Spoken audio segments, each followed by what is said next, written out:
It is interesting that for 60 years, filmmakers had stated that adapting The Lord of the Rings was an impossible task. Even big names like Disney, George Lucas, and Stanley Kubrick tried their hand at adapting the story, but only ever got so far as pre-production. Of course, in 1967, we had the Gene Deitch Hobbit short. In 1977, we had the Rankin Bass made-for-TV version of The Hobbit, Ralph Bakshi's 1978 theatrical release of the first two Lord of the Rings books, and the Return of the King cartoon, also by Rankin Bass. Yes, it seems like a live-action version of the books was just too difficult to produce, and animation was the only way for the story to get made. Except it wasn't. For 3 decades, live-action adaptations of The Lord of the Rings were being made in Europe. The most well-known version of The Hobbit, at least, was a 1985 Soviet made-for-TV film, which looked like a lesser Sid and Marty Krofft production at best. But the earliest version of The Lord of the Rings was made in 1971, in Sweden, and was based off music by Bo Hansson. It is also unique in being the first adaptation to feature Tom Bombadil, Old Man Willow, and Glorfindel. The production is fair for 1970s kids' TV. Many of these adaptations had very little money, so they'd cut corners here and there, and this looks like a public access show made by teenagers green screen in front of a children's book. But with each passing decade, the adaptations started getting better. In 1991, we had Guardian of the Rings made in Soviet Russia. Thought lost for decades, this version was greeted warmly, with people loving it, but commenting on its stage play aesthetic. Then, in 1993, we got Hobitit. Based on the stage play by the Suomenlinna group, broadcasting company YLE wanted to make a TV version, but the idea was shot down.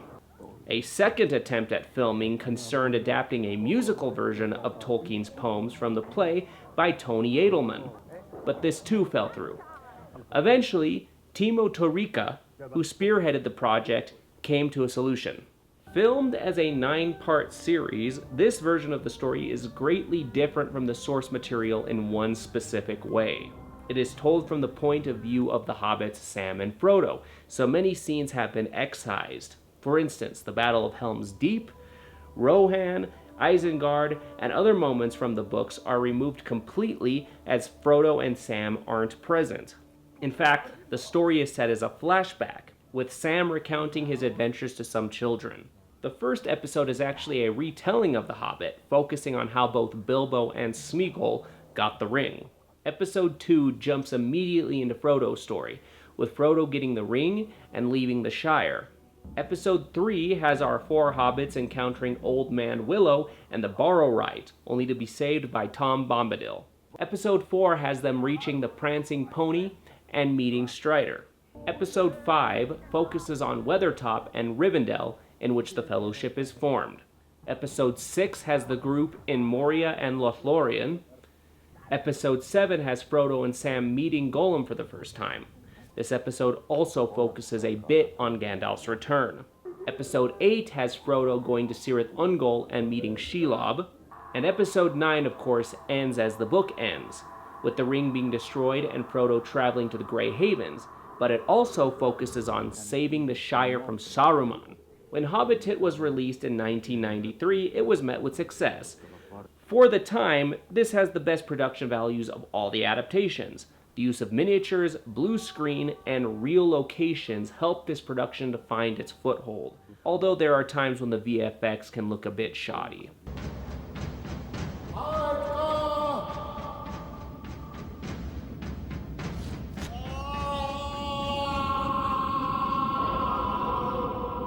Outside of that, this series looks gorgeous and has a feel not out of place in dark fantasy.